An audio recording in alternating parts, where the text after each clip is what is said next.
Scary Stories to Tell in the Dark. 3 collections of horror shorts ranging from horrific to comedic. Really, the ultimate precursor of modern creepypastas. And they made a movie about it. And it was perfect! I mean, oh my gosh. The atmosphere of the whole set is just awesome. I mean, you feel like you're in a haunted house. This alien oppressiveness that feels like it's trying to squeeze the life out of you. And you actually feel like you're there. The monster effects were a perfect balance of practical monsters touched up with CGI in a way that they always need to be. I mean, monsters are either practical or CGI, and the only way to do it right, in my humble opinion, is marry the two techniques.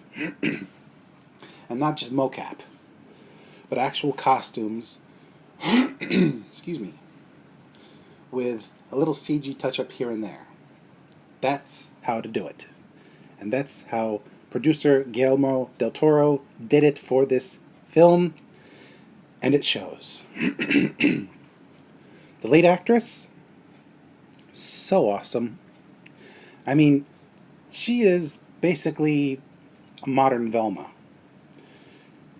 She's pretty, but she doesn't flaunt it in people's faces. She's obviously a nerd, so she's relatable. And she's so brave and able to face fears, basically. And she's not flawless, but that's what's so good about her. She doesn't seem like a paragon. She seems like a normal human girl who's going through a nightmare. And I really, really, really hope this helps the actress's career really take off, because she so deserves it. I want to see her do more stuff. Maybe teaming up with Annalise Basso for a slasher homage in which the two of them, I don't know, either defeat the bad guy and then become the bad guy, or, I don't know, do something. Those two would go really well together in a movie. Or a TV show, for that matter. The rest of the cast, they made me believe in their characters. Some were caricature-esque, like this one character, a bully.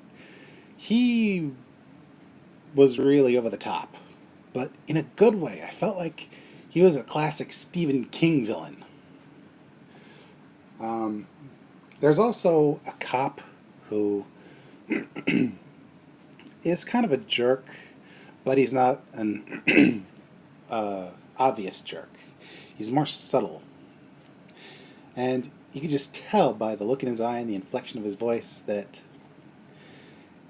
he just rubbed me the wrong way. And you just love to hate him. The rest of the heroes, they were kind of a motley crew. Very Stranger Things in their mannerisms.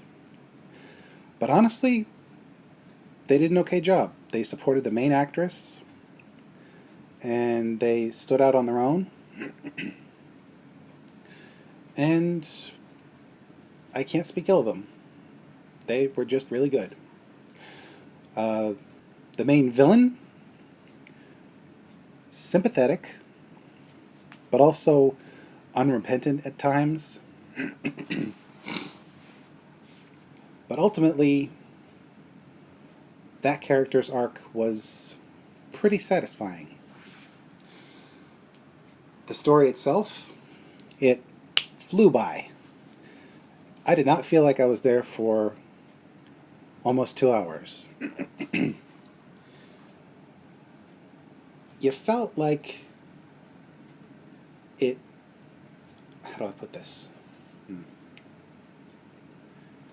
You knew you were there for a good long story, but it was short enough without feeling cramped.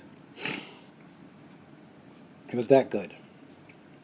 The music, mainly a combo of a song from the books and Season of the Witch, and it put me in a mindset of Halloween.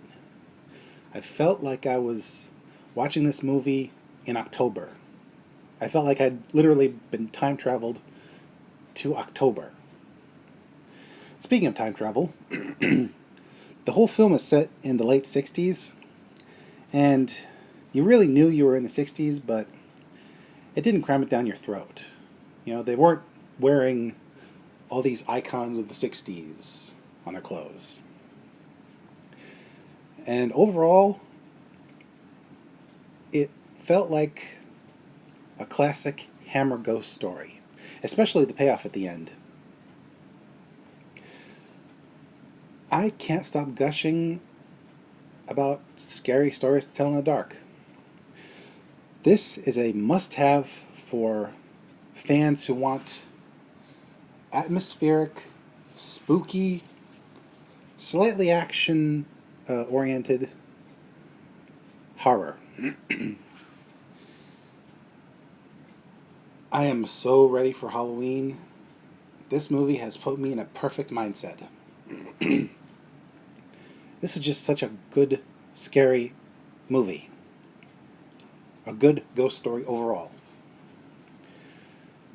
This is Mr. J, signing out and reminding you, it's not the story that's scary, it's how you tell it.